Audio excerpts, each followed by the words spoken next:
Hi, I'm Sean Ferrick from Trek Culture, and you are watching Live Long and Podcast.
It is Thursday, January 29th, 2026, and we are here live with Live Long and Podcast to talk about Episode 4 of Starfleet Academy, Star Trek Starfleet Academy, Episode 4, Trivial Debates.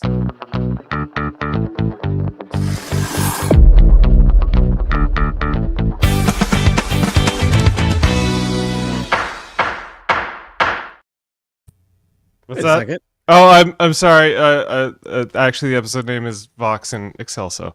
Oh, okay. So sorry. Sorry. Easy. I thought I was on the confusion. wrong show for a minute. I thought it was double booked. I thought I was on the wrong show too when I was watching this episode.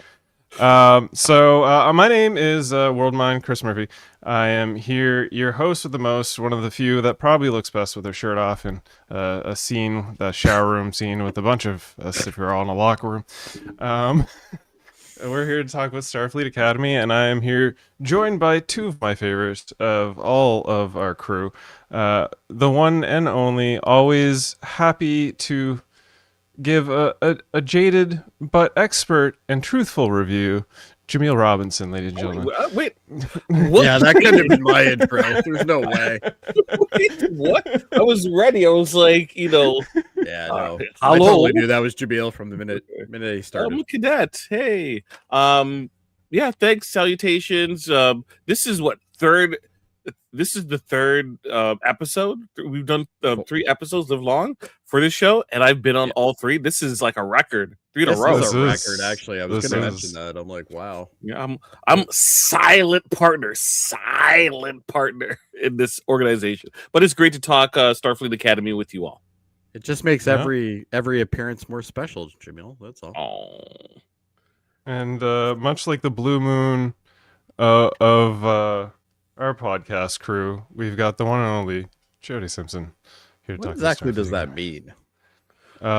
Blue moon?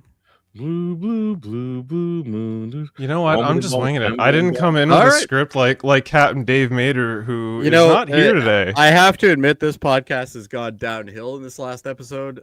Usually there's nice intros, and I feel that I've been booked on the wrong show. But Listen, I would have taken time to write up some intros, but I only had enough time to get screen captures and maybe an audio clip or two. Speaking of audio clips, I was supposed to play this little intro clip as we do normally, so ignore the fact that I started everything, but, you know, whatever. We'll just... For the chicken shit.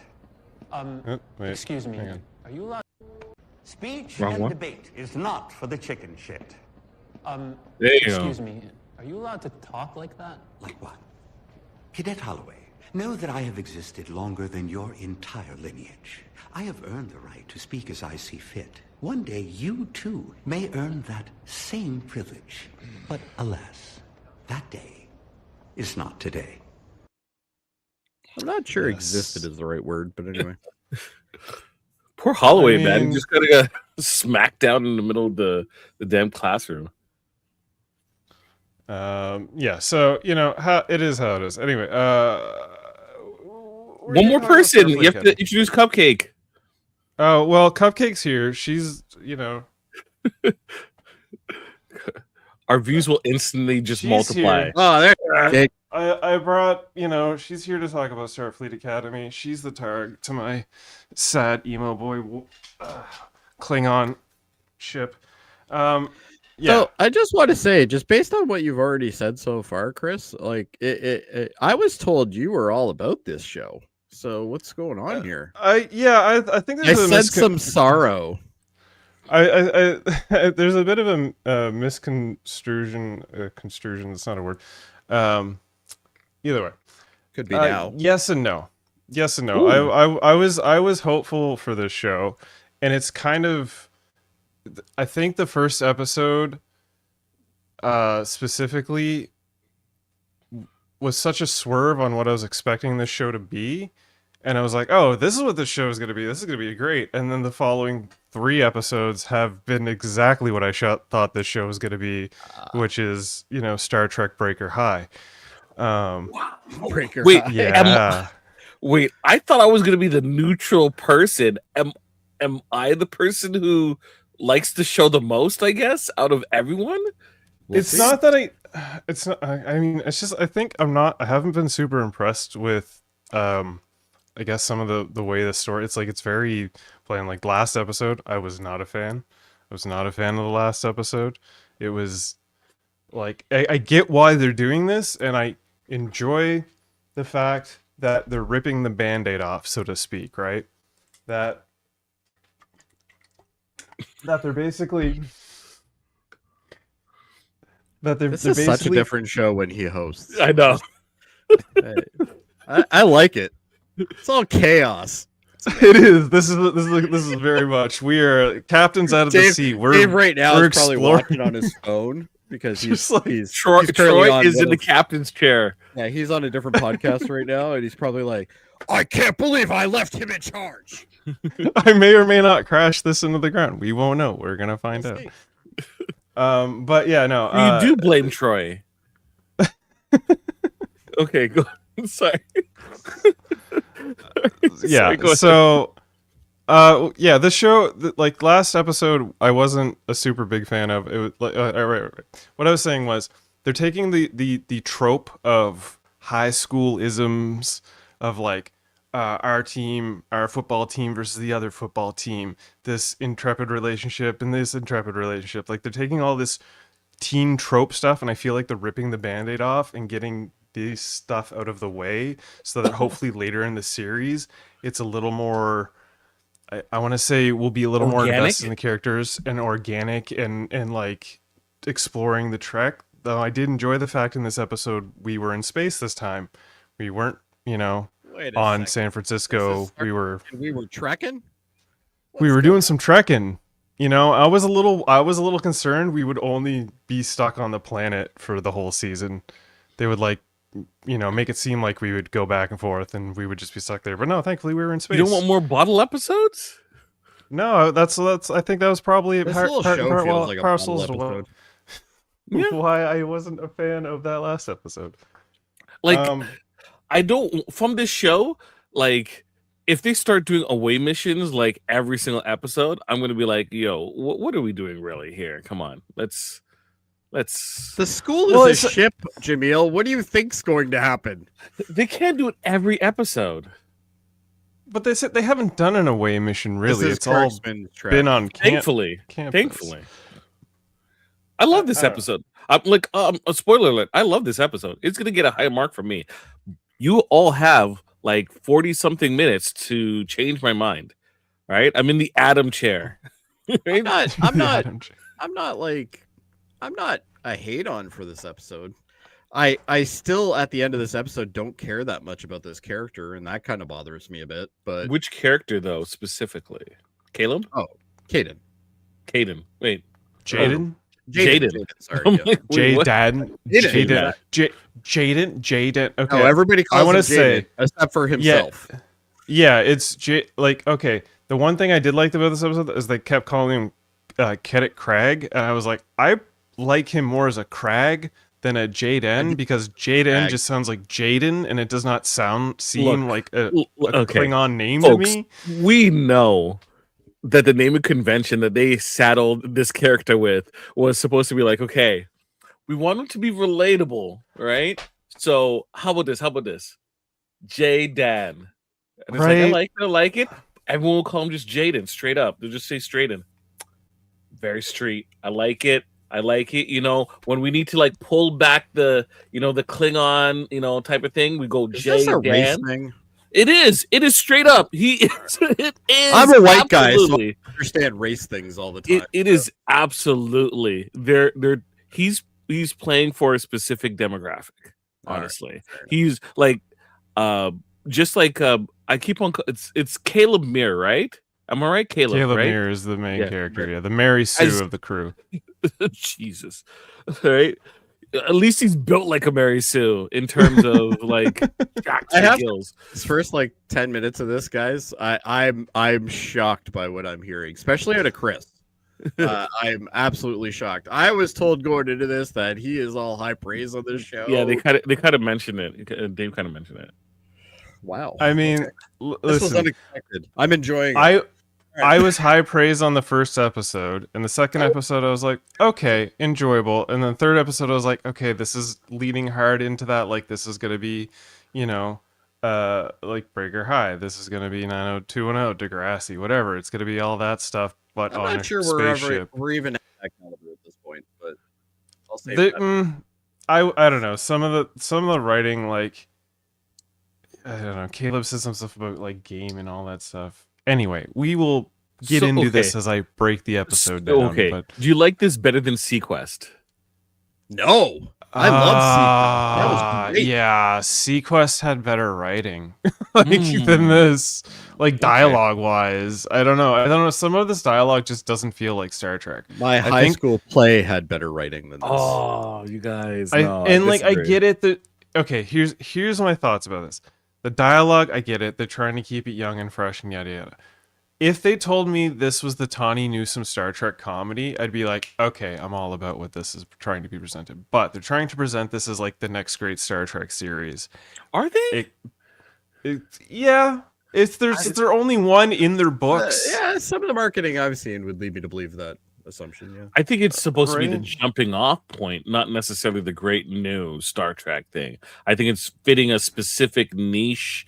Kurtzman obviously cares about this greatly. This has been like, it feels like his baby, what he's been kind of like going for, his vibe. But like, I don't know if this is the next Star. I think they're still trying to figure this out. This is a transitional show, just like Discovery was a transitional show to a whole bunch of other elements. But I don't get the feeling that this is the flagship.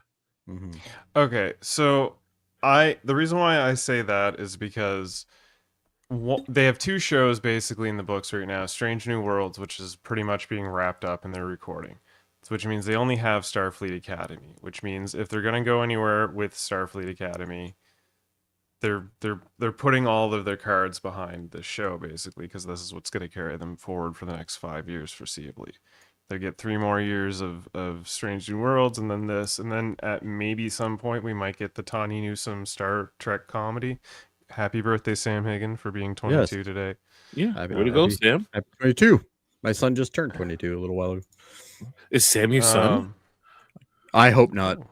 Do you don't remember that one drunken night in Newfoundland? But I will tell you, the early 2000s were kind of a blur. So Sam was in Newfoundland. Right on for you. I wasn't in Newfoundland though, so I think I'm good. Congratulations. That's what he says, but he doesn't remember the night with the screech. See, Sam, I agree. I think this is the jumping off point.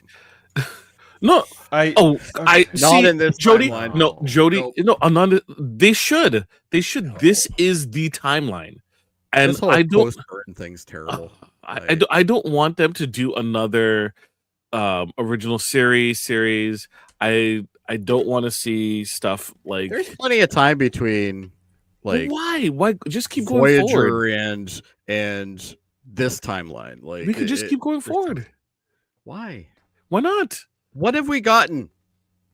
Okay. It's- Okay. Hang on. Anyway, I for one am in favor of being in this timeline. I'm in favor of them exploring and also sort of doing a retrospective on other species. However, they're not doing that. We're getting this yada yada explanatories of, you know, key character species in Star Trek, and I feel like we're gonna keep getting these yada yada explanatories while they do a lot of major focus beats on the interpersonal relationships of the teen drama, stuff like that. And that's well, where that's what like show the should be, though. the show is meant to be this essentially. Like, I'm not knocking it for being that, but it's also like it's a little too heavy-handed, maybe something a little more balanced. And the first episode made it seem like we were going to get that balance, but so far the 3 episodes we've had after that first episode has been very much I didn't unbalanced mind in this that episode. I movie. thought it was okay.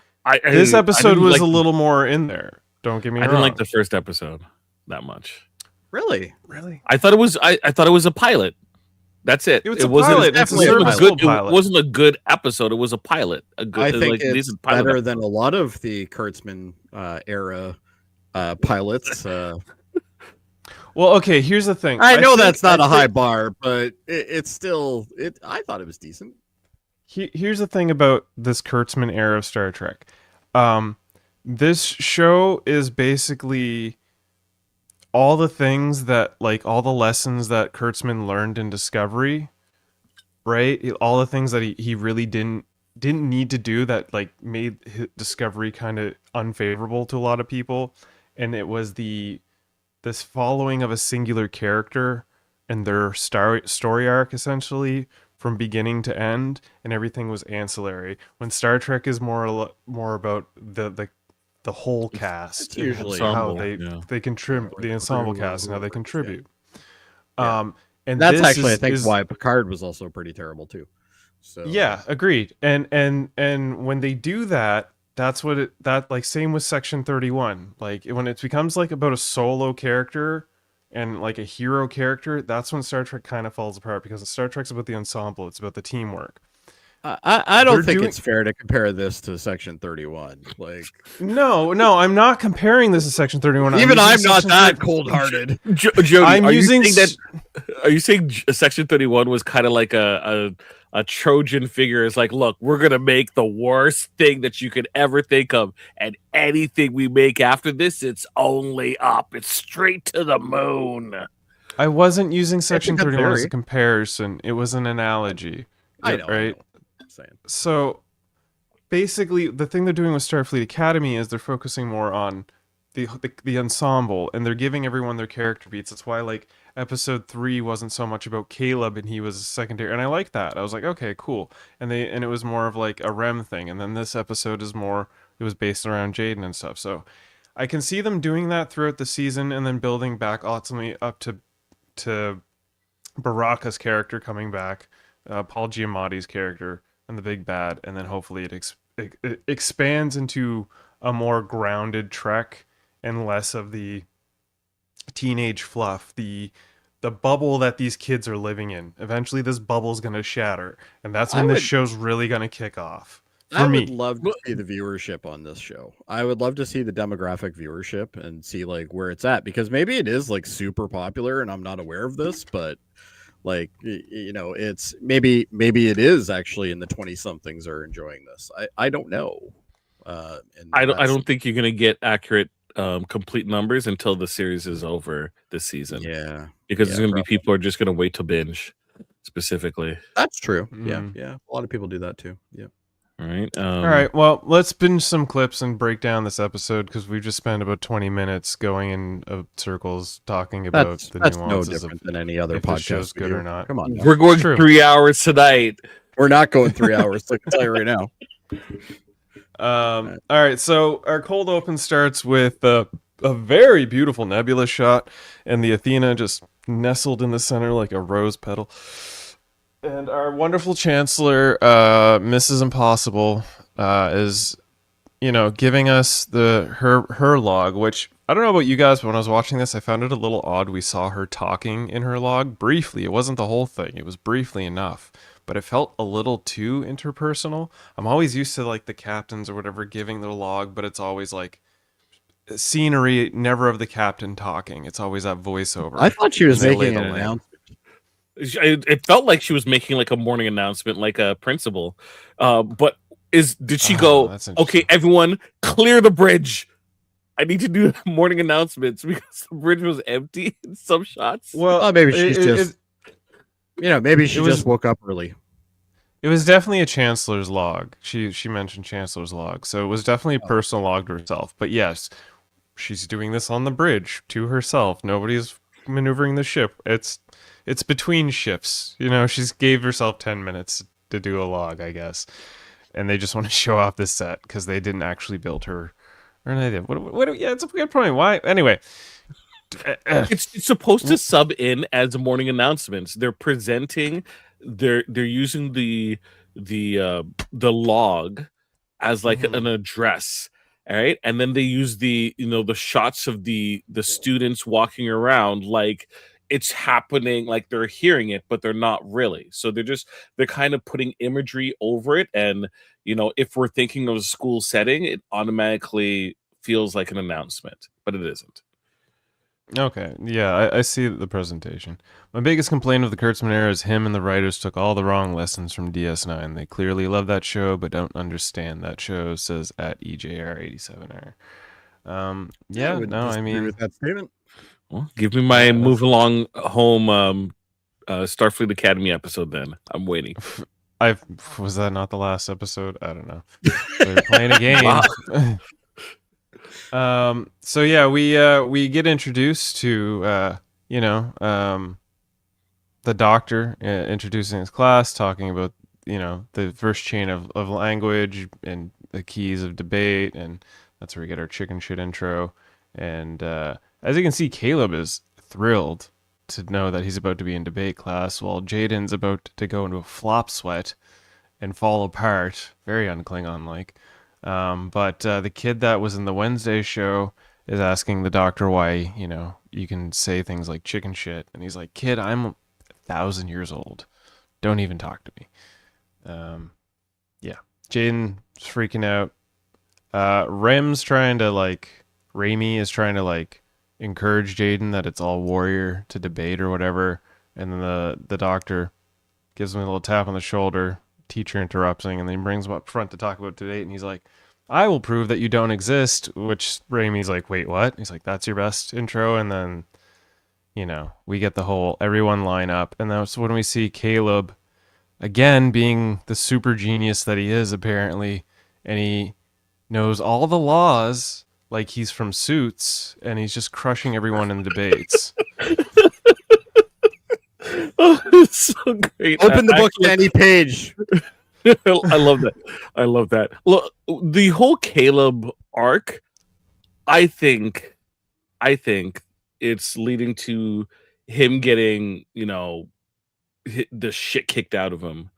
Him eating, some turf later on because he has a high opinion of himself, and in some respects, yes, he is well ahead of a lot of the other students, but I think that's coming for him, and him having to come to grips with that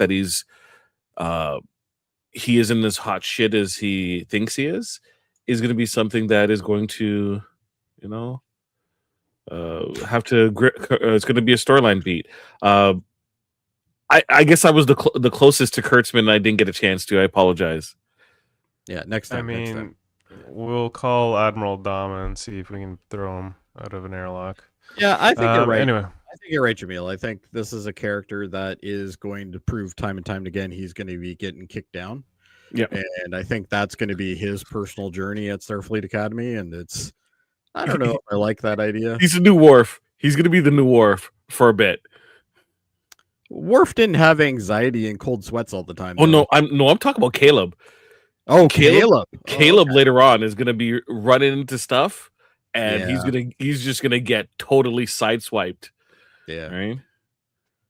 But maybe they'll give him. Yeah. Maybe they'll give him a posting on Deep Space 28, and he'll turn into a better character then. Honestly, I think he's a good character. So the fact is, this is apparently this actor's first role, and he's Really? doing a pretty good job. I think Yeah, he's doing a he's good doing job if this is his first Yeah. role for sure. like this is his first on-screen role. I guess he's done stage acting or whatever before, but this is his first Oh. on-screen role. I think And I guess he was just a I don't have a problem bodybuilder with him. before I this. yeah, I don't mind. I think his story is a typical 2 trope, but past that, it's I don't really have that big of a problem with him. I think he's gonna make it big. Honestly, This guy, Me too. Yeah. This exactly. guy has a lot of charisma. He's one of the driving forces for me to continue watching the show. I actually enjoy this character of Caleb Muir. Do I find him a little too like, okay, guy, you don't have to be that perfect. You already have a perfect body. You don't need to be perfect in everything else too. Okay, Well, Murphy, you can dumb it down a bit. I know it's like you and Caleb have similar situations of being in great shape, very good looking. It's hard. I know. You meant to say me, Single children. you meant to say me, right? No. Yes, absolutely, Jody. Absolutely. Absolutely. So I actually Yeah, enjoyed no, this character of Caleb Muir. It's the other. He It's actually the other reminded me of- characters. Of a younger George Clooney, because Clooney had the same thing where he could do 20 different expressions with his face while standing there doing nothing, Yeah. which I think this guy's really good at. So I think Yeah, he's a good reactor. He reacts I well. at, wouldn't like, be the lines surprised being if fed we to him. see him in a lot of major roles. And that's all it Yeah, takes.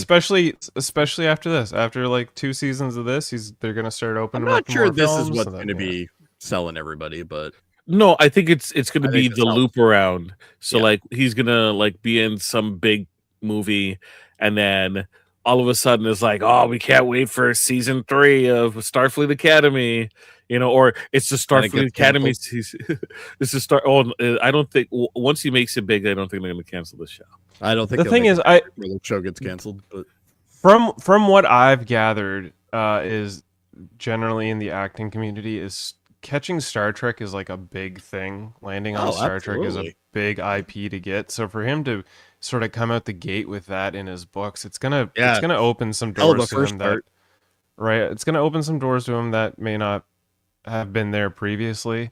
And what he does with those doors, we will have to wait and see. I look forward to his potential work. But not to digress, let's get back on track real quick and get through these. So yeah, Jaden's going through flop suck. Caleb sort of checks on him, and he's basically having a hard panic attack because he's a scientist warrior, Klingon man that can't speak. So that is when Caleb decides to kidnap him and take him to what I assume is like one of the classrooms, and he's hijacked one of the drones to like bring them containers of food, box. replicated food.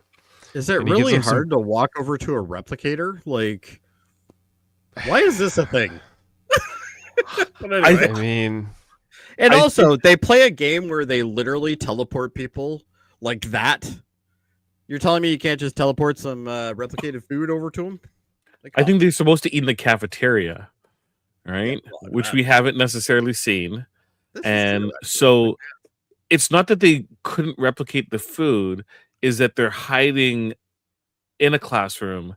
They hijacked a dot, which is what they refer to the drones, Yeah, and then they had the drones bring the food to them, not necessarily, configure the dot to. I think they're replicate it eating their themselves. all the bongs in the background. You go back one, I think. Yeah, Yeah. two bongs right there. Those other two might be salt shakers. I don't know. Yes. yeah, no, just to the left there. Yeah, I see it. So Caleb's like, here, eat your feelings away, and he gives him pizza, and then Jaden does this like, not the pepperoni. I won't eat any animal that I haven't hunted or killed.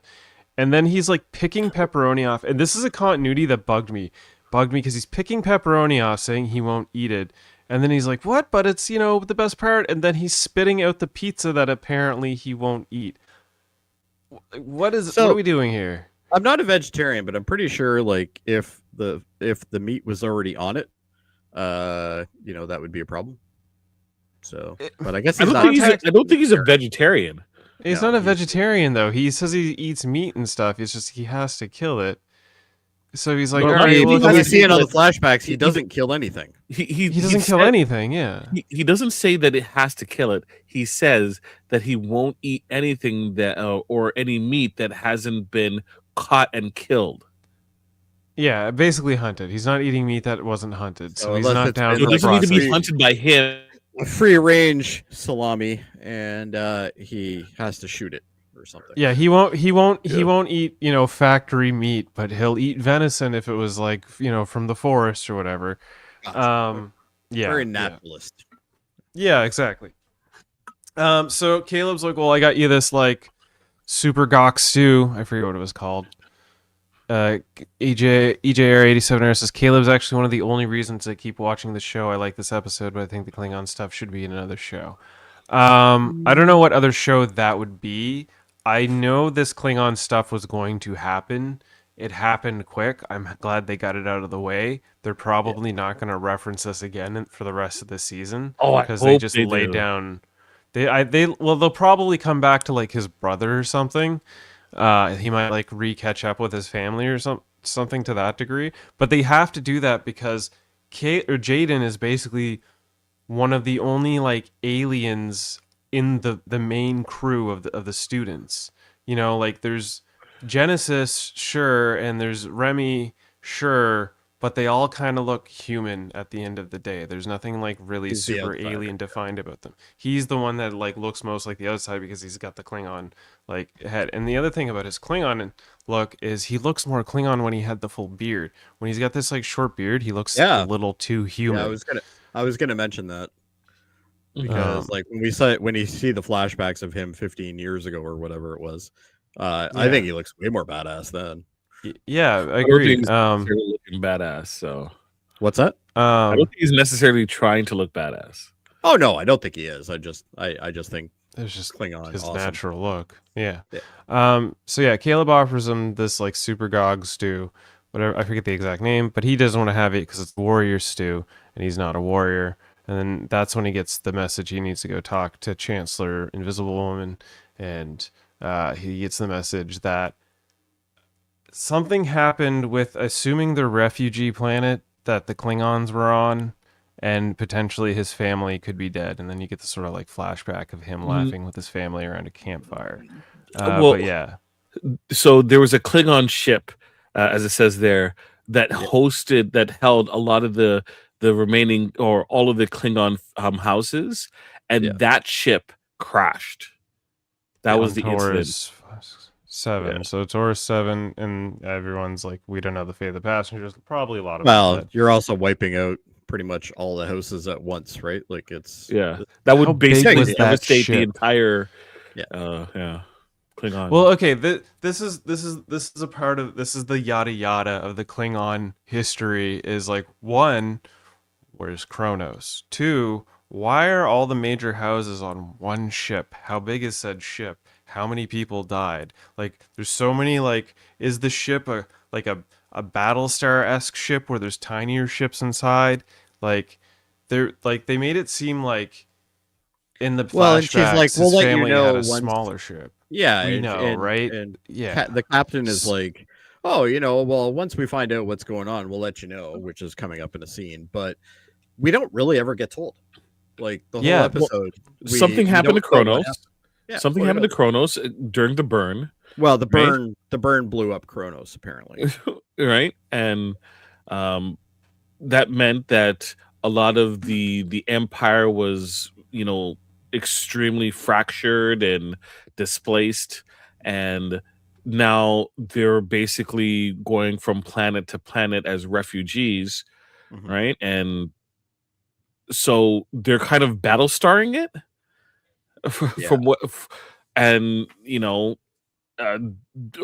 this big battle star ship, I assume, crashed, had an incident and crashed. Yeah, that pretty much sums it up. So Jaden is like, okay, and Chancellor Aki is like, do you need a counselor? The doctor will speak to you if you need to. And he's like, I just want to go back to my studies. Thanks. My family and I separated years ago. It's totally fine.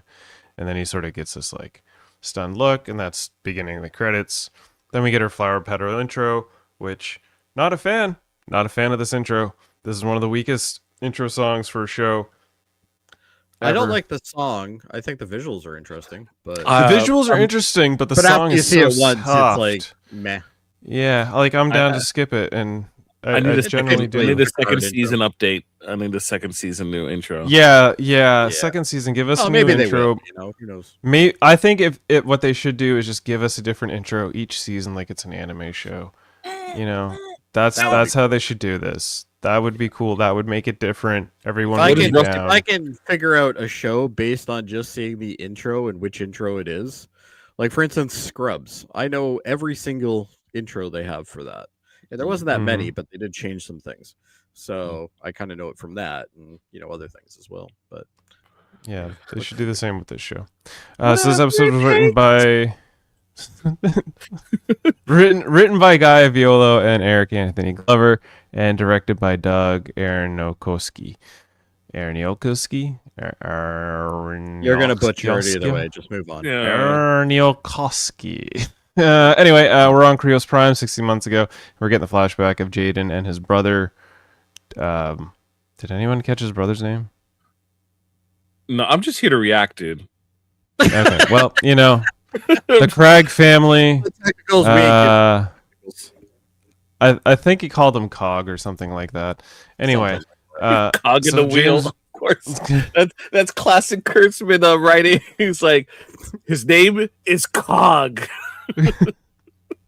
So Cog gets his brother Jaden a little forbidden fruit, a little Starfleet technology, his own personal FAP computer.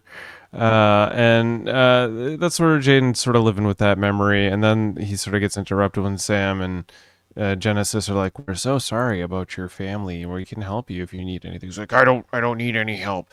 And then they try to proceed with their debate class, and then one student's like, "Shouldn't we talk about the Klingons?" And then they're like, the doc's like, "No, we shouldn't talk about the Klingons." The student comes up, he's like, "We should. They destroyed their own planet." And the Cabe's like, "Let's not have like idiocy, guys. Come on, that's like a bunch of propaganda."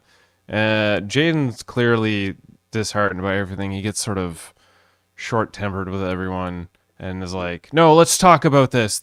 I'd rather talk about this in this classroom than have it be talked about outside of this classroom. Like, it's not going to be talked about outside of the classroom." And he does say this like really good line about, you can't ignore reality. It's still like reality's still going to be there no matter what. And then the doctor's like, "Shit, he's got me. Okay, yeah, we'll talk about the Klingons."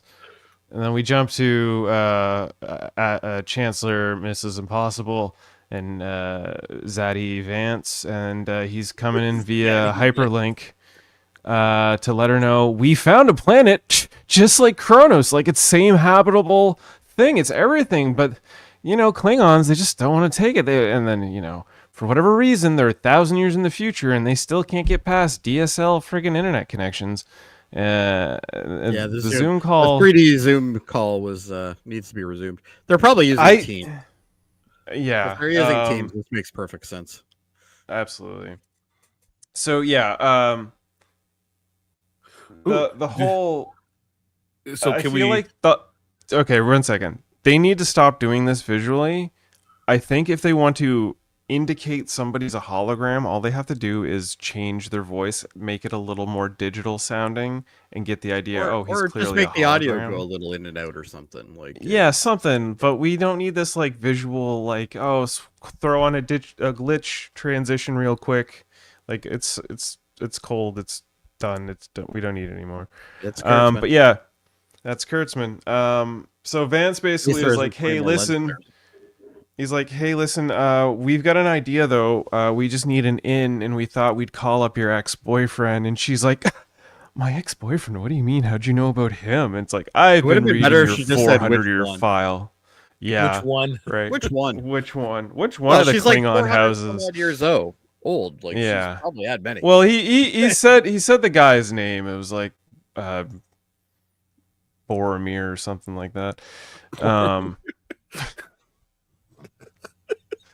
Oh my gosh, Boromir. Okay, sorry. She's like, "How'd you know about that? He hid the ring in my..." Anyway, so we cut into Genesis and Caleb being like, "Well, we can help Jaden," and he's like, "I'll give you your hand," and Jaden's like, "I don't need your hand. I'm gonna handle this myself," and walks Damn off. hands off me. Get your damn hands off me. I knew we were Um, eventually going to get this shot. I just didn't know what episode it was going to be in. So don't Klingons conquer planets? They couldn't go to planets they already took over. That's by EJR 87R. Yeah, there's a lot of questions like what happened to the entire Klingon Empire and all the planets that they owned. They owned more than just Kronos. Apparently, all their planets got attacked by the Cylons. I try to rationalize it because I know that a lot of Klingons, they were on ships, or the warrior's life of being on ships and on raiding ships. All those warriors are gone, right? You have a limited few that survived that was living on Kronos or off-world, right? So you're basically dealing with a lot of either inexperience or elder individuals who are trying to train up, or people who, like, they probably did exactly what was mentioned, try to go and take over another planet with probably a pittance of an army and got crushed, right? I think that it isn't as easy as I thought. Like, Starfleet Earth was able to rebound pretty well in the time from the burn. Look, they have a friggin' academy. They have tons of damn ass ships. What we see, the Klingon Empire, quote unquote empire, looks to be like just like a handful of scrap shuttles, and Yeah, the fleet that happens later that we get to, we're jumping ahead, but yes, the fleet looks very much like a farmer's fleet. It doesn't hold up. Clearly, the Empire has fallen the fuck apart in the past 1,000 years, and again, they yada-yada'd over it. There's no real explanation other than Buddy's like, well, I'm with my few houses and whatnot. Like, why do you assume that they're going to yada yada? You don't think they're going to come back to it and go into... Well, if they do, they need to figure it out, because right now in this episode, and the reason why I assume they're not going to come back to it is because we only get 10 episodes. We get 10 episodes this season. This seems like a pretty serious story arc that would involve the Klingons that should probably take a few episodes, and something tells me they're not going to do that. Something tells me that these 10 episodes... Second season.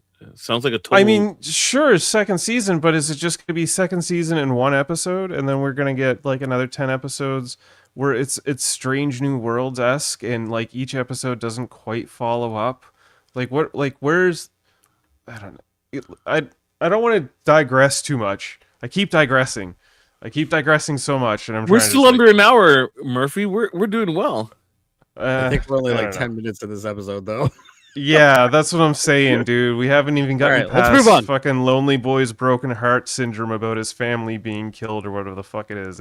He got orphaned because he got his brother killed because his brother wanted to trade for another piece of Enterprise technology, and his dad's too much of a Zionist fuck to be like, no Starfleet here. We can't do that. You troglodyte or something. Yeah. Basically, he's like, well, I can give me the regenerator. He's like, no, we're Klingons. We don't do that here. And we just die. Dies. He just dies. The cog falls off the wheel. And that's Jaden's broken-hearted backstory. This is similar to the religions that don't let you have like blood transfusions and stuff like that, right? Yeah, the thing that killed the original, or not the original Gomez, the good Gomez. What's his name? M. Bison from Street Raul Fighter. Julia? Raul Julia. Yeah. He was kind of in that like wheelhouse. Wait, what? Yeah. He got an illness and he refused to be treated for it, and that's what killed him. No, we could have got Street Fighter 2 with more M. Bison. Yeah, we could have had so much. We could have had so much Raul Julia. Right? What happened on Street Fighter was, for any other person, was the most important day of their life. For him, it was a Tuesday. we could have found out what happened on Wednesday. Or Thursday. It, like, Exactly. could you imagine Raul Julia and the new Street Fighter movie coming up? Oh, Oh, That would have been magnificent. amazing. yes. It would have been amazing. We get into the scene where the whitest Klingon enters the room and smells I some call good him old fashioned blood wine. Is Al the nine- Klingon? Al the Klingon. His name's Nine- Al. Stands for 9-foot albino. Al the Klingon. You know what? Actually, I just realized who this reminds me of. Was that Santa Claus? Travolta film Battlefield Earth? Was it? Oh God. Yes. Was it yes. that one? Yeah. Battlefield Earth. Yeah. What were the alien species called? It doesn't matter. It was a terrible movie. The Cyclos. Yeah, that's where he reminds me of a Cyclo from They all have Battlefield those Earth. things in their nose. Yeah. Anyway, he's here to basically be like, hear out Aki, maybe go for a quick drink, and she's like, do you want to talk business, or should we get to foreplay? And she's like, well, let's do the business. Everything's gonna get messy. So she presents the planet. Way smaller than him. Way smaller. She's smaller than everybody on this crew, right? I hope What they is brought Holly her a Hunter's chiropractor. actual height? I'm gonna I find think it she's out. like 5'2". Like, she's not a very big lady.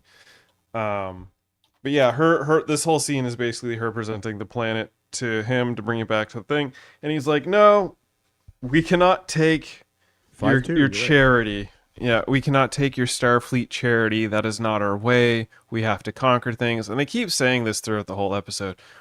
Klingons need to conquer things. Klingons, got to battle this, do that. And it started making me think, it's like, okay, it's been 1,000 years. Starfleet has been dealing with the Klingons for 1,000 years. You think they would understand their customs after 1,000 years. And yet they can't get the hint that the Klingons can't just be given a planet. They need to take it. And they're stuck on that sort of like hook. Jaden's having these flashbacks about hunting this bird of prey.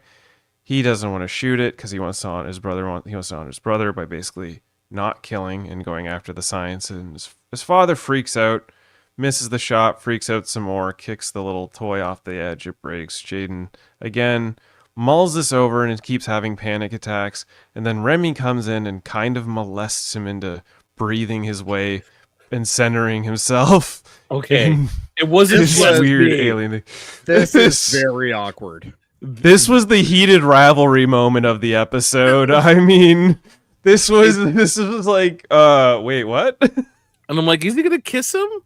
I'm like, Yeah, if I'm it was like, no, Keith.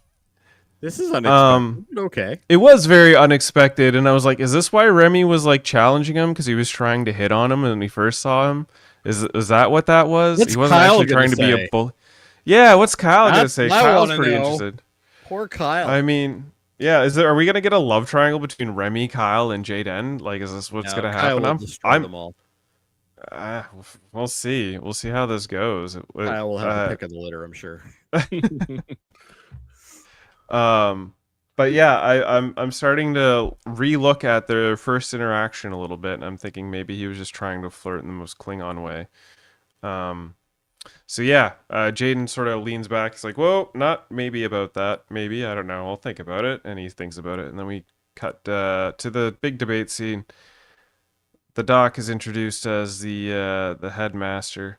Oh, there was a line earlier where I'm gonna start using this in trivial debates. Caleb had said to Jaden, he's like, I'm the best debater here. I'm the master debater. I'm a master debater. We've used that many times. Just so you know. Yeah. Dave, Well, I'm just Dave saying. alone has used that many times. Yes. Well, yes. Sorry, bud. from now on, in trivial debates, the winner shall be known as the master debater. I'm just saying. It's All right. the thing we're gonna do. Waka Anyway. waka. Waka waka. So we have a brief scene with Laura Toth where she sees that Chancellor Akey is a little hungover. She's like, "You hungover?" She's like, "Nope." She's like, "Did things go well with Obadi Obada, and she's like, nope. Yep, not go well, whatever. We get this debate scene, everyone's doing well, and then it's Jaden versus Caleb. Jaden starts freaking out, but then, you know, you get a look at the stands, do your meditations, bro. Jaden starts breathing, and then they I start thought the having music a was debate. gonna swell when he did it. Yeah. Oh, yeah. All the things she Believe said, in all the things yourself, she Peter. said. Is this All the really the things she best said, use all the of things she the said. EMH, by the way? Okay, so a few things I want to point out about the EMH. In the first episode, he was able to stop a fight because he read that everyone's heart rates and stuff was regulating and going through the roof. Yet he's leading his class earlier, and Jaden's clearly having an anxiety panic attack, and he's like, "Are you okay? Do you need to sit down?" It's like, can you not read his vital stats and be like, "Oh, you're having a panic attack. Let me fix this." Anyway, these two start getting into personal attacks. You know, you don't have family, you don't have Klingons, yada yada yada. He ends the debate. We get to Jaden being in, and then Laura Toth comes in, and she's like, "I come from a lineage of." By the way, this is the only scene that I really, really liked in this episode. Was really? her interacting with him, yeah. Yeah, this Like was it. the one good scene in this episode, and it actually brought a little tear to my eye, because this scene is where she starts being like, "I should have been your mentor. I come from a house of, you know, Klingons, 3 generations of Klingons, and generations of Her mother was clones, Klingon, basically." right? Mother was Klingon. Yeah. Her dad was Jem'Hadar. Jem'Hadar. And basically, because her family decided to hook up with the Jem'Hadars, they became ostracized. Their house became ostracized from the rest of Klingon and all that stuff. So she's, you know, giving this heart to heart where she should be a mentor. And then he explains, "How can I do this? I, you know, betrayed my father's honor. I didn't go for the kill." And she's like, "That's not it." He's like, "But he missed the shot." And he's like, "Klingons don't miss in anger." And then she explains to him that he realized that Jaden was the bigger warrior, essentially, and he's found the better path, and his father's trying to honor it, and he let him go, which led him to become to Starfleet. And he comes to all these realizations that, oh, maybe I am not such a pussy. Maybe I am making warrior choices. I'm not sure that's exactly how it was, but okay. No, that's exactly how it was. That was thought it verbatim might- what happened in the show. He's like thinking to himself, "Man, I'm not afraid anymore. So talking." he goes into the debate with Jiminy Cricket in his heart and proceeds to let everyone know that they cannot be Starfleet if they do not respect Klingon ways. Again, we head back to, they have known the Klingons for thousands of years. They should know that these people are warrior people. You can't just try and gift it. And he's like, you can't do the thing you want to do if you don't respect the ways we do it. If you want to do it, you got to respect our ways. Basically, painting the picture that they have to have a battle.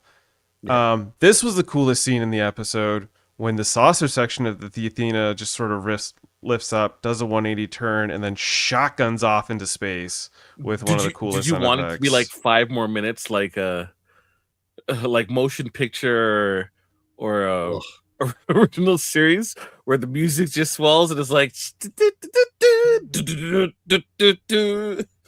No, I think the way they did this was perfect. Okay. Like, because that would be classic Trek. But it would be classic Trek, but like, now, you know, correct me if I'm wrong here, but don't they need those floaty nacelles to go warp, or their version of warp now?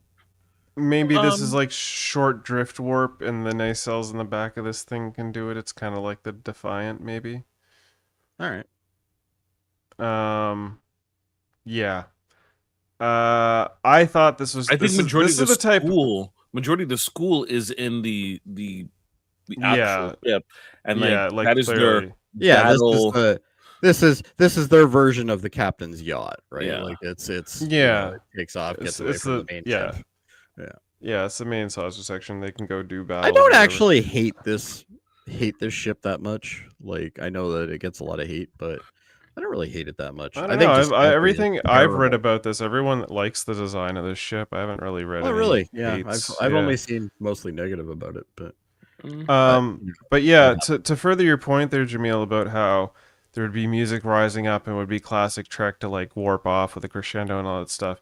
This is the type of stuff where this is the kind of change in Star Trek that I get behind, because this was subtle, brief, but had some impact, and it wasn't like that's the stuff in Trek that I'm down to see changes in. And then there's the things that I'm going to expand upon this when we're done with the recap, but there are things about this show that I'm missing. So we're getting to the end here. These guys, he gets the bridge. He's welcomed aboard. They make it, to the planet that they're hosting. They call up Aurora Borealis and tell him, "Hey, man, for the safety of the Federation, you can't come here in any Klingon ships nearby. We're gonna have a tussle. Okay, so just so you know, don't you do it." And he's like, "You're declaring war?" It's like, she's like, "Yes, come fight." Then you get this lineup of ships. I meant to write down the name of these. I forget them already. One of them but I is remember. USS Riker. Yeah, USS Yeah. Riker, and I'm like, what? Yeah, one of them's USS Riker, which I thought was an awesome name. There was some other ones in there. I don't know if they were important or if they meant anything. All I'm I can sure say they do. is the ship that we're seeing on the bottom, like the bottommost one, is the Yeah. most god awful looking ship out of everything I've seen in this series so So far. you're saying And that if Beverly Crusher was to pick a ship out of the bunch, she's That would be taking the one right there. She's like, "Do you have anything that looks like a big set of balls?" And she's like, and they're like, "No." And they're like, "But we do have this thing that looks kind of like a wedge that you would wedge your like door open in. You want that one?" She's like, "Yeah." Yeah, that's exactly how that would go. I'm assuming that one's the USS Riker. I hope not. If that is, that sucks. It has like a trombone feature or something. It's got, burr, burr, burr. You can never hit that one note though. Yeah. He always So screws yeah, up. the Starfleet lines up with their 6 ships, and then the Klingons come in, and I was like, "Oh damn, the Klingons mean business." They come in with all these other ships, and I'm like, they're coming in with like the whole battalion, and then They clearly have more ships than Starfleet does. way more ships than Starfleet. But then you come to realize that none of these ships have any power. Like she's like, "Okay, aim wide, put on a good show. Let's do this dance." Basically, they're doing the if you want to be a part of Fight Club, you can't talk about Fight Club, and you got to get into a fight with somebody at Fight Club. So they're doing the Fight Club thing. They're like, we got to get the Klingons in with Federation via Fight Club rules, and they have a little bar tussle. The Klingons hit them with their best shots that has 0 effect or damage to any of the ships, and then they're like, "Okay, cool. Done. We give up. We surrender. You can have the planet." It's like, "We take this planet in the name of Klingon," yada yada. And then it's winky winky. Everyone's happy. He pops on board, gives "You guys did it. You figured out their ways. You taught it. You figured out how to fight us for the thing. We can't give it to us, but we can take it. And we took it fair and square, without any bloodshed. This Honorable." Yeah. And then he's like, "Can I, beam something onto the ship?" And he brings in this Batleth 2.0 crossbow fucking thing. Hybrid And it looks thing, like the yeah. one his father had. Why couldn't it just be a Batleth? Why does it have to be a new toy that we have to buy from Hasbro? I don't know. Because it's a new marketing. toy you have to buy from Hasbro. Exactly. We talked about this Marketing, last week. baby. Last week, did we get an update on those pajamas? Let's. I'll look. I No, have no not seen updates them on the yet, but I am pajamas. still looking for them. And then we get a closing out show where bros be bros. They finally reconcile. He's having his spicy warrior stew. How's the stew? Spicy. And He's then even a pussy when he eats that. Like, come on. he's not the toughest Anyway. Klingon, but Not even Caleb for the- all of a sudden pulls out his balls to give to Jaden, and Jaden grabs like, the "Here's my ball." balls. Here's You my only get balls, one. bro. And it symbolized, brothers giving their heart or whatever. Hey, your brother's balls were broken. Let me fix your brother's balls and give you back your brother's balls. Says It was an okay caresses as he caresses the balls. He's like, "I did not have room for you for the heart in my heart. Okay. I did not have room for the both of you in my heart, and now I can live in the present or whatever." And that's I basically love how the episode they ends. show Caleb's debating award that he won, and they keep it in shot repeat in the background. Like, he still won. By the Caleb way, still he's awesome. Just so you know. won. Just so you know. Who cares if this figured it Klingon out. is having like a crisis? He did win. He did win. And then That's he still plays better it, follow up and than what happened to the Klingons. But anyway, yeah, so he plays the ball starts playing, and it's the audio clip with Stephen Colbert's robot voice. Okay, so that's our clips. That's the episode in general. all right. Yeah. How do we feel? Let's go around the table. Jody, let's start with you. What were your thoughts about this? Now that we've There gone were through some it? points that I thought were good. I liked seeing, Caden's family or Jaden's family. Sorry, I keep calling him Caden. I don't know why. Jaden's family. I liked those scenes. I thought they were interesting, even though realistically, I'm sure it was shot in the forest down the street. Where'd Worldmind go? Anyway, He's I want uh, to focus on you. yeah, it's because he doesn't like looking at us. But anyway. But I don't know. I don't think it was a terrible episode. I think it's mediocre at best. If I was compare this to an episode of, let's say, TNG, I would compare this to a Barclay episode. It's okay. Okay. It's nothing great. There's only one good Barclay episode, and this is not it. So, blithering wimp finds himself through adversity. You're right. This Almost is a the exact Barclay same episode. thing. Yeah. No, you're pretty on spot on. Jaemeel, what are your thoughts about this episode? I like this episode. Yeah. Well, that's where I'm gonna go into. I know. I'm curious. I did actually like the interactions with Jaden and Jaden's struggle throughout the episode. I like that we have a starting point of where the Klingons are, and I understand Worldmind, your fear, your worry that it's going to be like next week we're going to tell you what happens to the Bajorans, and then next week we're going to tell you what happens with Ryza, and we're never going to ever mention it again, right? But we're just including all these little lore points throughout the season. We're just going to put it in each episode. Like, we're going to talk about each thing. So we're just establishing what everything is post burn as world building, as opposed to having an organic story that is like what happened to the Klingons becomes this epic season long, storyline that we follow along, and Jaden is the main character. But taking this episode at face value, it's a great introduction into what does Klingon who isn't a traditional warrior, what is their path and what is their struggle. I do dock this episode points because what they finally get to in terms of the resolution and having that Jaden finally getting a mentor of some sort, like what is the mentor's feelings around the situation, right? She's Klingon too, so like, does she not have an opinion? Does she not have relatives or other members that or that might be connected to this massive tragedy? Nah, I'm good. I only got my job. That's it. My job is to, say snarky stuff and now give emotional support. That's it. That part is lacking, and that part should have been explored in this episode. Even if it was just a small bit of the episode, as we continue to grow each of the characters.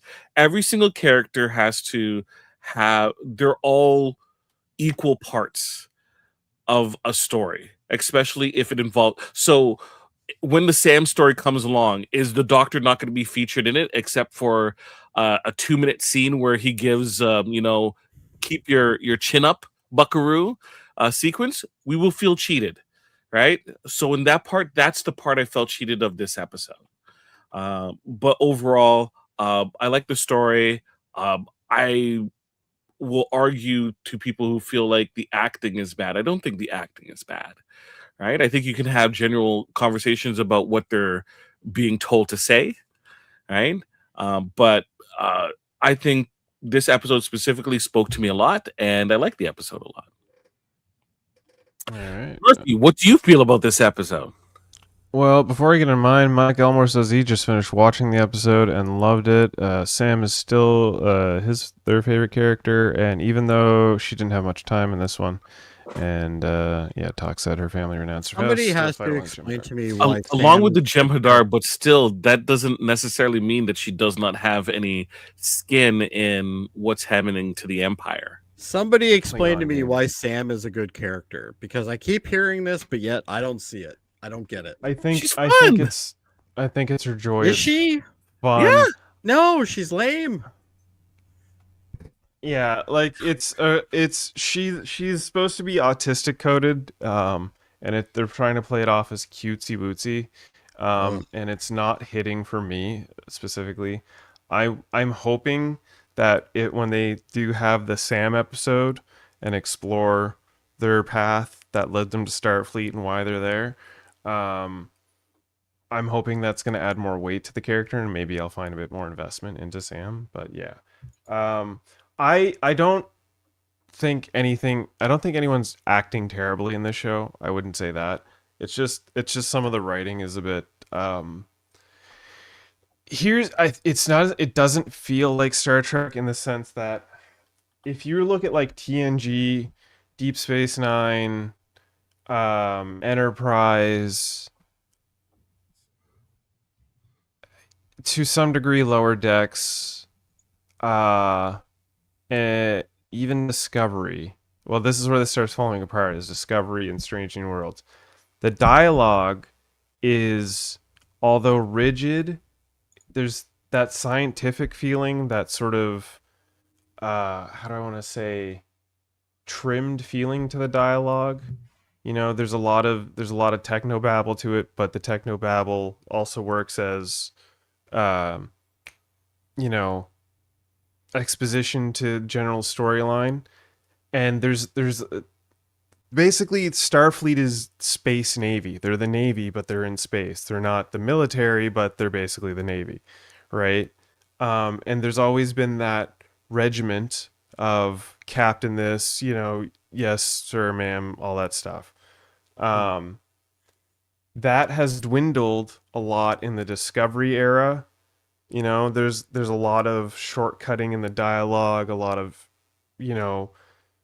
first-hand speak. They do it aggressively in Strange New Worlds, too much so to my favor, and they're doing it with Starfleet Academy as well, where that sometimes they'll have like those brief moments where like he's like, may I be dismissed, and she's like, yes, you can be dismissed, but it's all still very like relaxed in the dialogue, a little maybe too much so. And I think that's where it's faltering and not feeling quite Star Trek. And I'm hoping maybe they'll resolve that in later seasons. Will they? Probably not. This is probably the way Star Trek's going to be written. Is this modern shorthand talk, the referencing of people's first names as opposed to their ranks or whatnot. How many times can you honestly say you saw Picard call Commander Riker Will? Like, True. but if you look at like Strange New Worlds, no, but if you look at Strange New Worlds, But you're saying Strange New Worlds, but this is a different situation, and it makes more sense here than it does in Strange New Worlds. in Starfleet in Starfleet Academy it makes way more sense, but it doesn't in Strange New Worlds. Strange New Worlds, you shouldn't have Luna be calling Captain Pike Chris every 5 minutes on the bridge of all things. Like it's like you can't like that. That's a disconnect in the writing that makes this feel not quite like Star Trek, and I think that's where a lot of people's complaints maybe stem from. And they're like, this doesn't quite hit the notes because it's so jovial and trying to be like Earth-like, and we're not in Earth, we're in friggin' space. So yeah, Starfleet Academy's writing in hand it feels a bit messy, and maybe it'll clear up, I don't know. This episode think was that's the better journey, than the last though. episode. Yeah. I think that's the That journey is the for journey. this show. And I agree. And I think that's where I'm hoping the later episodes of the show is going to make up for a lot of these early episodes. I'm willing to forgive the first 5 episodes of this show. They are what they are. They're going to be what they are. I'm hoping by the last 5, we're going to have a strong written direction of like, okay, I see where this show is going to start leading to. And these kids are going to start breaking out of their bubbles and start, experiencing the harsh reality of the universe around them that many past But Star Trek shows have experienced before. Isn't the thought idea process that these individuals have already felt the harsh reality of the world, and the Starfleet Academy is like the shelter from the storm, right? So I think the what we need to see is are receiving the shelter right now, and once they get cleaned up, what happens when they have to go back into the storm again? Do they revert back to old habits, which I think some of them should, right? Because this is their first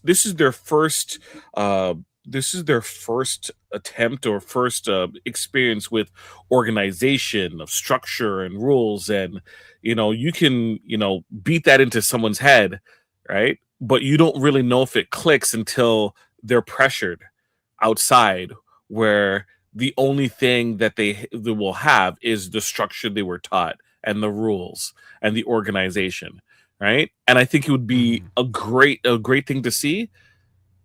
It works for some and it falters for others, right?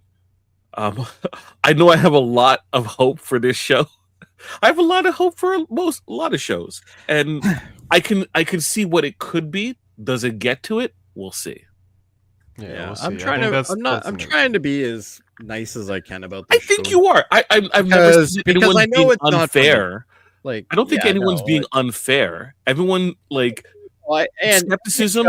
I can rip every Star Trek episode. Like there's always something that bothers me, and it's fine. And maybe I'm a prick because of that, but it's to me the first episode to me I thought was fantastic. I thought that was a great way to start the show. The second episode, third episode, this one, so in my curve, it's actually going back up again. So we'll see, but it's from if you like it, you like it. That's really what it comes down to. If you enjoy it, enjoy it. Hopefully it lasts as long as you want it to last. I personally can't see this going past 2 seasons. 1 billion seasons, 6 seasons of the movie. 1 billion seasons. This show is definitely not going to make it. So Mike Elmore says these cadets have all been through the harshness of the universe. Yes, I agree. This is their first real experience with the Federation as something other than an unorganized thing that they abandoned most. Yes, and I completely agree with that statement. However, you're not showing any of that. And that's the thing. This is all just this. It's speculation at best. Yeah.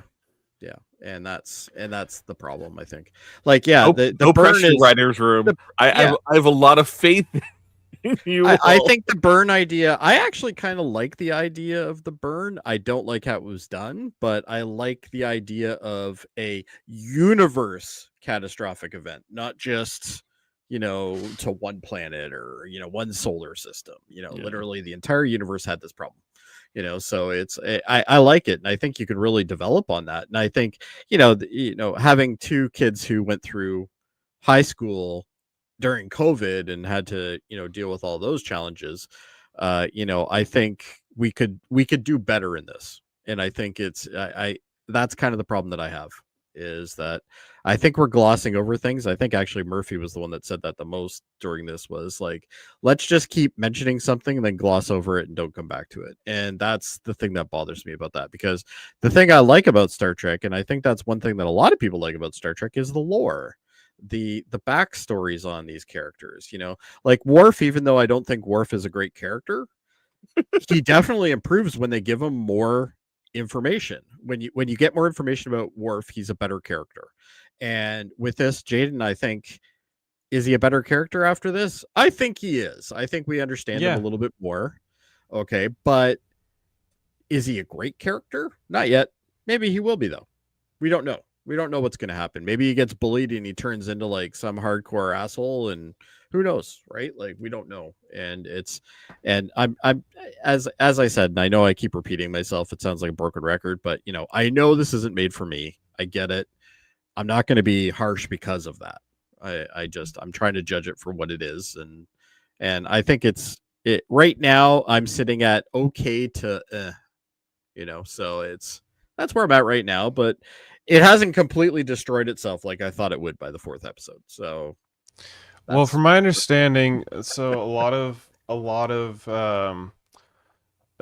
media establishments like Trek Culture and stuff, they were gifted like the first 6 episodes, and from Yes. my understanding and their non-spoiler impressions, episode 3 is the worst of the 6, which implies that episode Okay. 3 is probably the worst of the season.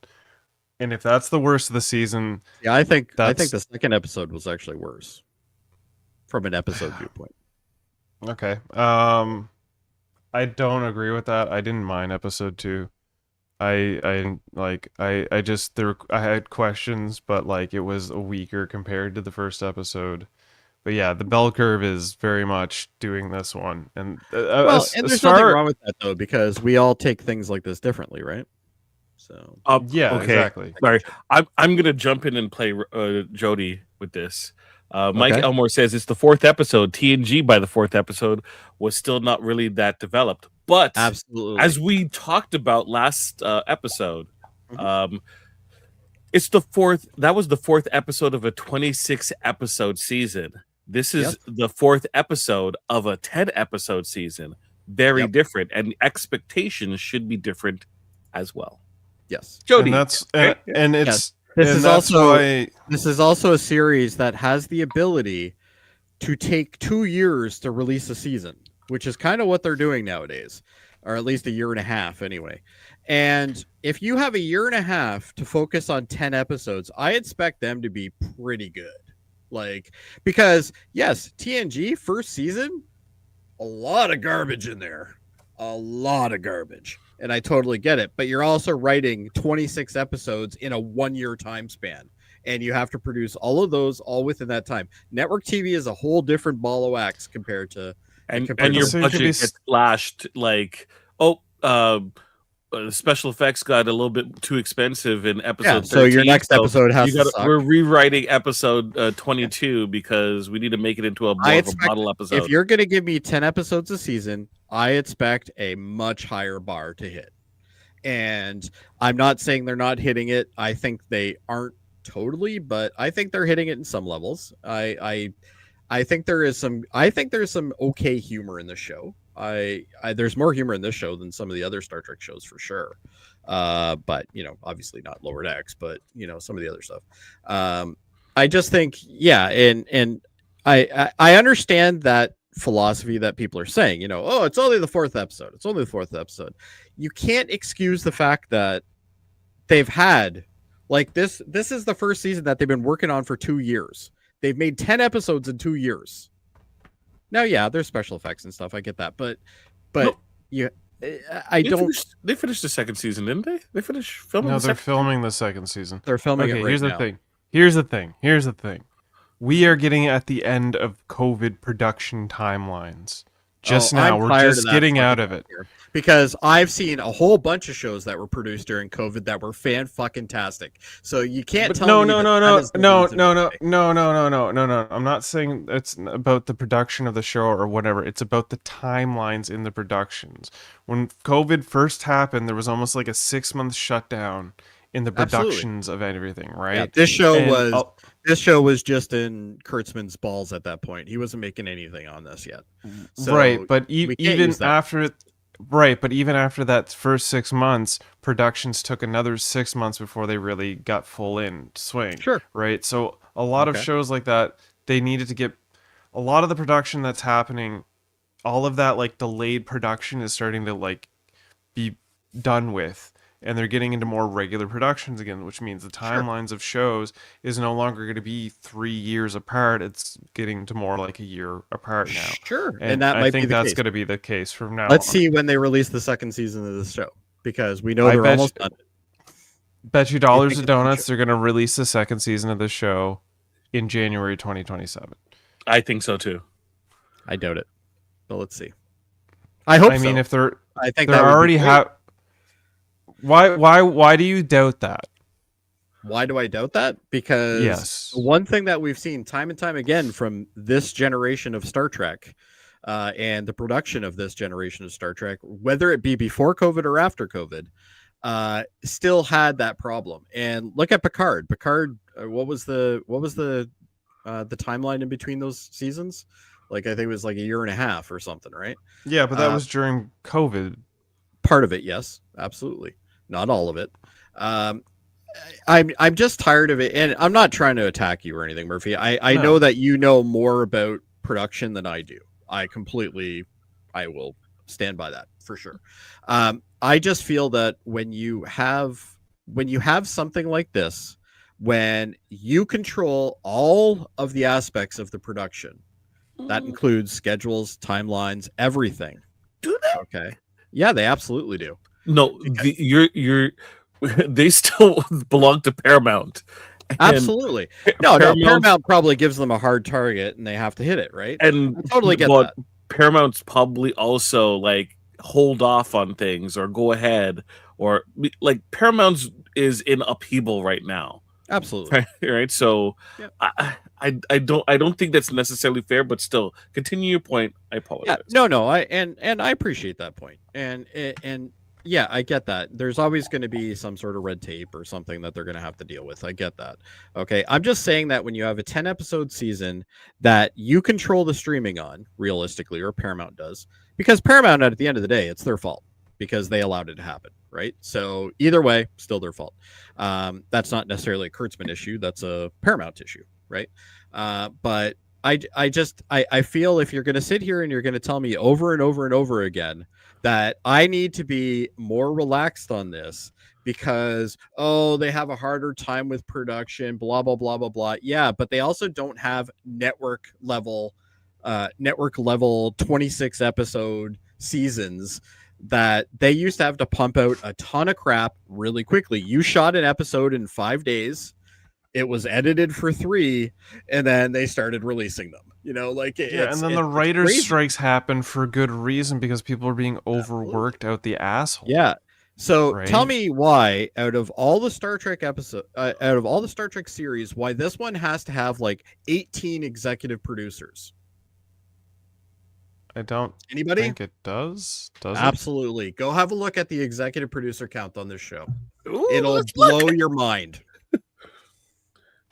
Go ahead. I'm Oh, looking it no, up. fact check. Okay, in the meantime, Nothing while better Murphy's than looking dead that up, air. I will do some cleanup. So last week I did mention that come this week we're gonna see someone selling the pajamas. Right now, Did that happen? it's on Etsy, so not official, Not but someone on Etsy has the tiny warp can core always women's put it on satin pajamas. people, Right they're selling it for $153 Canadian. Jesus $153. Christ. That's a lot. I can go on Temu and create custom pajamas with that picture on it. And Yeah. I just answered the answer. no, I get you. Etsy always there's the Etsy tax as well. Right? Yeah, it's tax. You want it first. That's how you get it, right? You get it through Etsy. But hey, power to them. if they Not can- not everyone. Look, if you're Can I get the Enterprise D warp core though? Because that's the one I really want on. that's there. the one you want. Yeah. If you're gonna buy the fulongs, what's it? The flog, the boots, the like $900 boots, right? I think you can $153 pajamas. Yeah, is, that ain't gonna hurt you. Yes, and you can scoff at that for the Exactly. most part. There's, Yeah, Etsy there's always comes 24 through. producers on the show, but You got to realize that's 24 no, stop producers making over excuses. 10 episodes. No. That's 24 producers over 10 episodes. It's not like there's 24 producers for each episode. Okay, so when you watch the credits next time, you tell me how many producers are being shown then. Okay, you're Go going to ahead, get Nahla. Alex Kurtzman, Noga Landu, Gia Violo, and then probably 2 other producers based on the episodes, because Alex Kurtzman, Noah Landau, and Gia Viola are producers on all 10 episodes, and then Absolutely. the rest of the producers are on like 2-episode basis. Yes, Like Tawny yes, Newsome, producers. co-producers, co-executive producers, consulting producers. Either way, they're How just many they're helping producers work on the episode. DS9. On DS9. Mhm. God, you gotta How many make me executive do this shit. In the right now. meantime, I'll. Just so you know. So Mike Elmore said, I saw someone selling a dream catcher with 2 feathers hanging down and labeled it Starfleet Academy Combat. You're not wrong. I can't say I like the logo. I can't Look, say I like it. I Um, get it that it's the ship, and that's cool, I guess. I would love to see some more modern merchandise for Star Trek. You know, I love my original series shirts and stuff, but like get me some DS9 inspired ones, some Voyagers inspired ones. Hell, give me give me a Saru shirt, man, or something. Get me a Boyne shirt. Give me all of it. I have a choo choo shirt. I have 2 choo choo shirts. Right? Two. Wow. 2 choo choo shirts. Paramount sent me one that was. I didn't know you were size too such small. a choo-choo aficionado. Yeah. Paramount sent me one that was one size too small, and then I want to know when I get the interactive big 22 version. producers, Jody. You got 22 producers for Deep Space Nine. Yep. On 26 episodes. No, Yep. on 173 episodes. Oh, You even more. Sorry.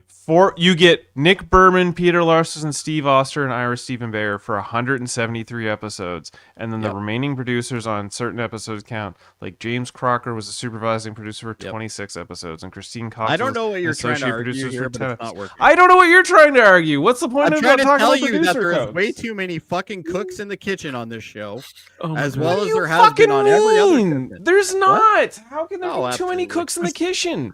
You know, I don't understand your point. There's only 3 cooks in the kitchen, and then on an episode basis, they're going to bring in because they can't be focused on the episode every episode.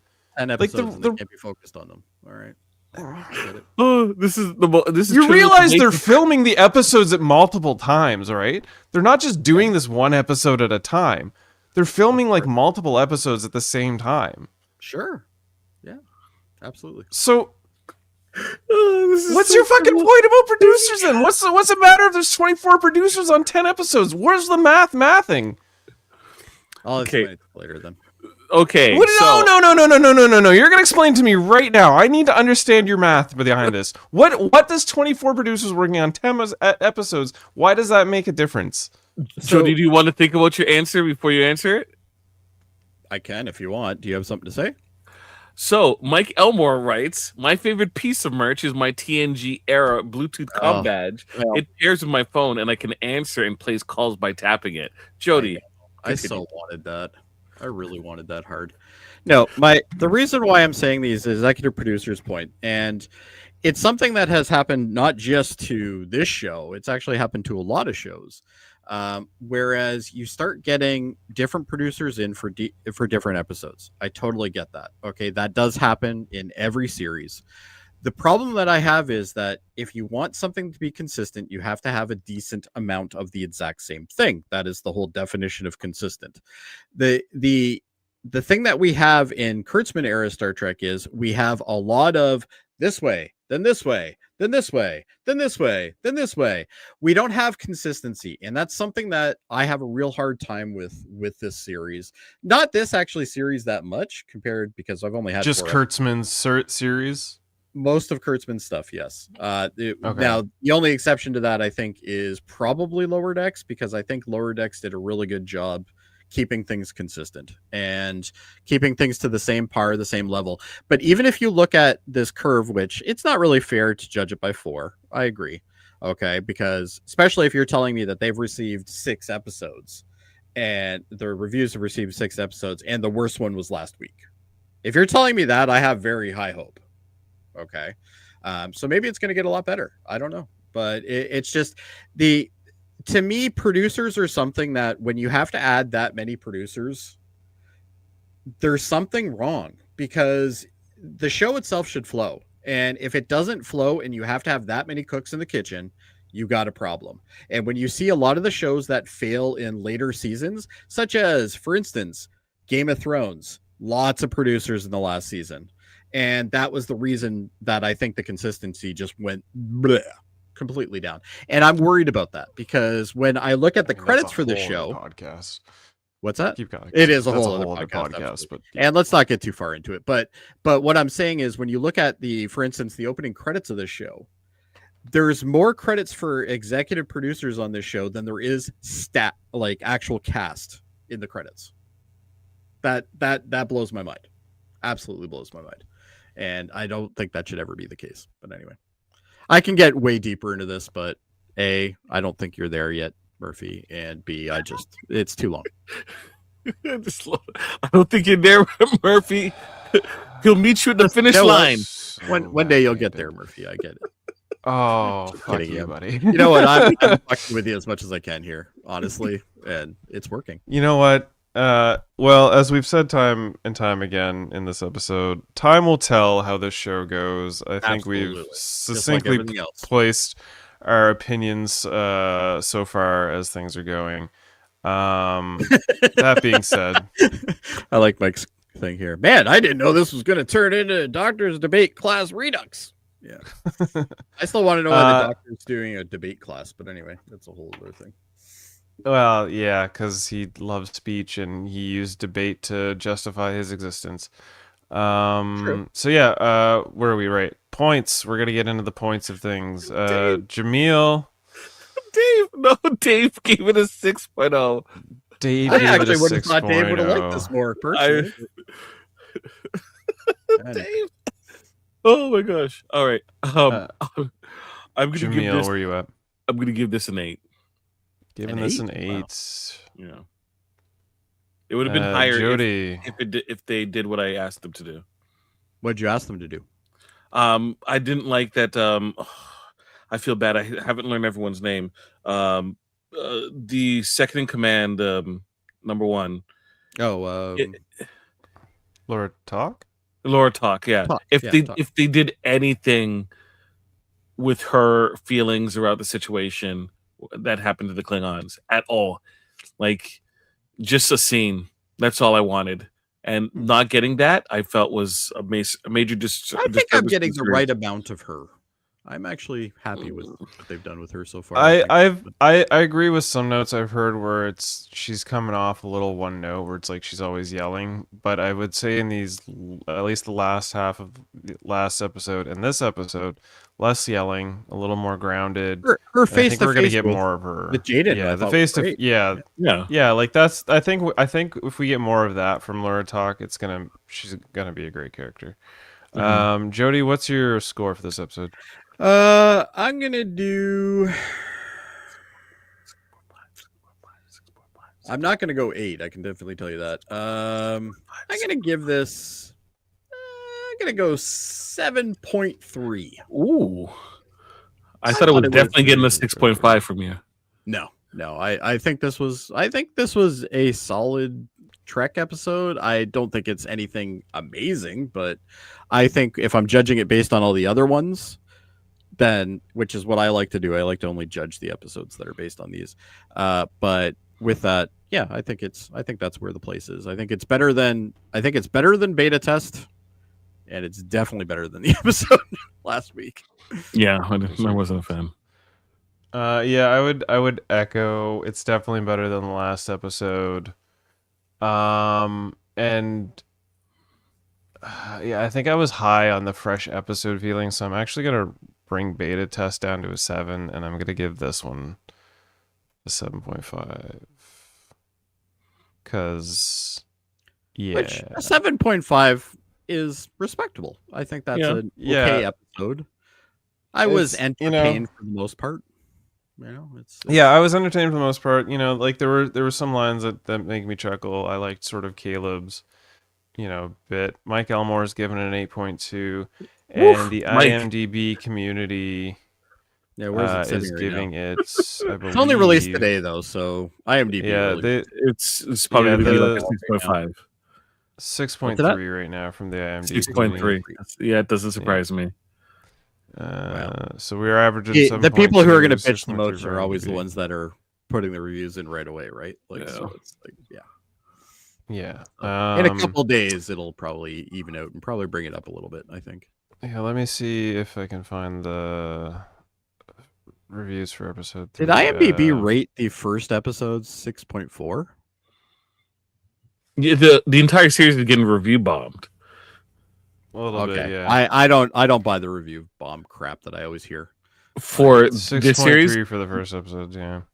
Number one, reviews are 5.5 always is going to be IMDb biased, right now. no matter how you look at it. And there's a lot of people that don't even watch an episode and they still try to review it, right? So Well, last week it was I think- 4.8 when we did the episode. Now it's 5.5 for last week's episode on IMDb. like I just feel like if the only review from something that any review you're taking from something is a number or a grade, and there's no type of feelings, thoughts, or text behind it to even see how they got to that decision, then that doesn't exist as a review at all. It's throwaway.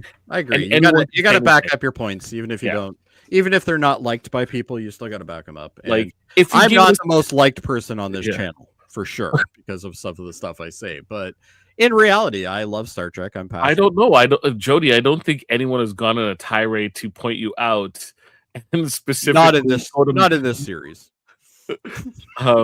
We just had members of the UFP in the past that have got a reputation in previous reviews. All I'm saying is, if someone gives something a low mark and I read their review, and I can go, okay, from that point of view, I can understand how you got to your number. It's a good review, Absolutely. right? Regardless of the outcome. So, like, people putting a number, it doesn't mean anything. Doesn't mean anything.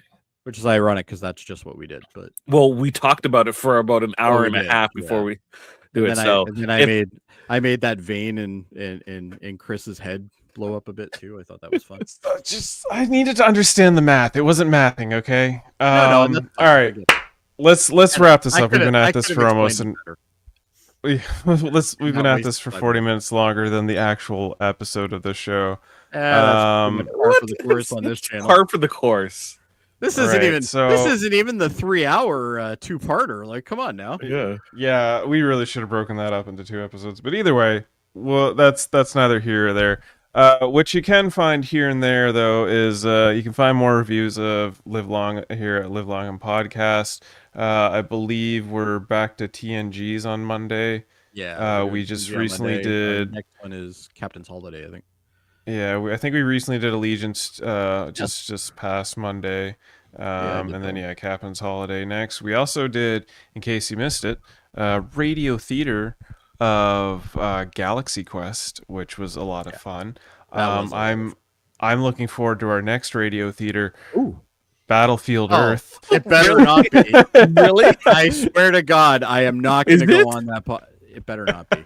Is it seriously? I don't think you'll never know. You have to subscribe to find out here at Live Long and Podcast. So full of shit.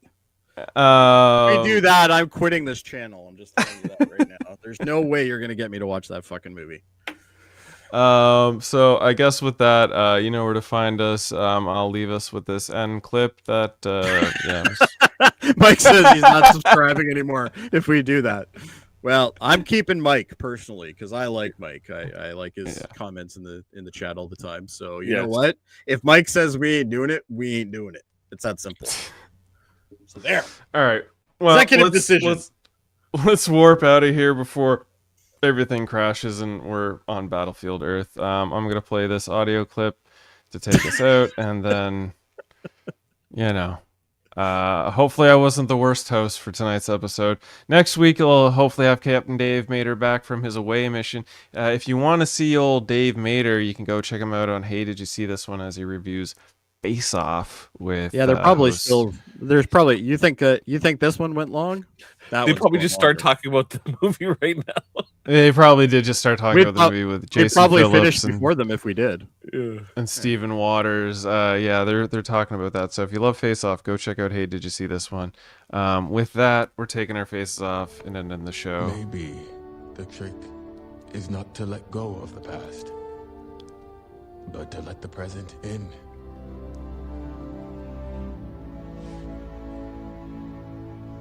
Could be. Could be. After 120 years, we are recruiting again. At Starfleet Academy, it's time to fly your own path. Leading diplomatic missions, providing medical aid. If you're looking for us, we're looking for you at Starfleet Academy. Tear him to shreds. Beam up some Star Trek content with Live Long and Podcast. A roundtable movie discussion with Hey, Did You See This One? And take a peek into the darkness with Heard Noise, Must Investigate with Michael Chan. Watch us duke it out on trivial debates. And let's chat about TV with the Super Mater Brothers. It's all here on the United Federation of Podcasts.